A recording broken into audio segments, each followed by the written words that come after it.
CMRL Exalogic കേസിൽ വീണയ്ക്കു പിന്നാലെ Muhammad റിയാസിനും കുരുക്കുമുറുക്കുകയാണ് enforcement directorate. വീണയ്ക്ക് പങ്കാളിത്തമുള്ള രണ്ടാമത്തെ കമ്പനിയെന്ന് ED കണ്ടെത്തിയ ലേക്കർ ഇന്ത്യ കോർപ്പറേഷൻ എന്ന സ്ഥാപനത്തിന്റെ മേൽവിലാസം കോഴിക്കോട് പന്തീരങ്കാവ് പൂളേങ്കര അങ്ങാടിയിലെ ഒരു കെട്ടിടത്തിലാണ്. ഇതും വീണയുടെ ഇടപാടുകളിൽ റിയാസിന്റെ അടുത്ത സുഹൃത്തുക്കൾക്കുള്ള പങ്കുമാണ് അന്വേഷണ റഡാറിലേക്ക് റിയാസിനെ കൊണ്ടുവരുന്നത്. എന്നാൽ റിയാസ് ആരോപണങ്ങളൊക്കെ നിഷേധിക്കുകയാണ്. ED അന്വേഷണവുമായി ബന്ധപ്പെട്ട കാര്യങ്ങൾക്കെല്ലാം ഇന്നലെ തന്നെ വിശദമായി മാധ്യമങ്ങൾക്ക് മറുപടി നൽകിയതാണെന്ന് റിയാസ് പറയുന്നു.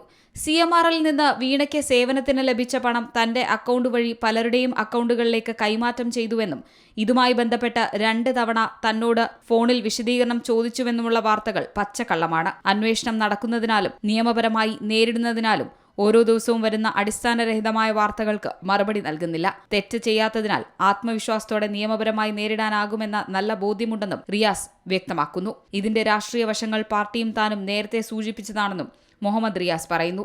റിയാസിനെതിരെയുള്ള നീക്കത്തെയും രാഷ്ട്രീയമായി പ്രതിരോധിക്കാനാണ് CPMന്റെ തീരുമാനം. കോഴിക്കോട് രാഷ്ട്രീയ വിശദീകരണ യോഗവും ചേരുന്നുണ്ട്. Zee Malayalam news, Thiruvananthapuram. ഏറ്റവും പുതിയ വാർത്തകളും വിശേഷങ്ങളും വിരൽ തുമ്പിലറിയാൻ സീ മലയാളം ന്യൂസ് എല്ലാ ഡിജിറ്റൽ പ്ലാറ്റ്ഫോമുകളിലും ലഭ്യം.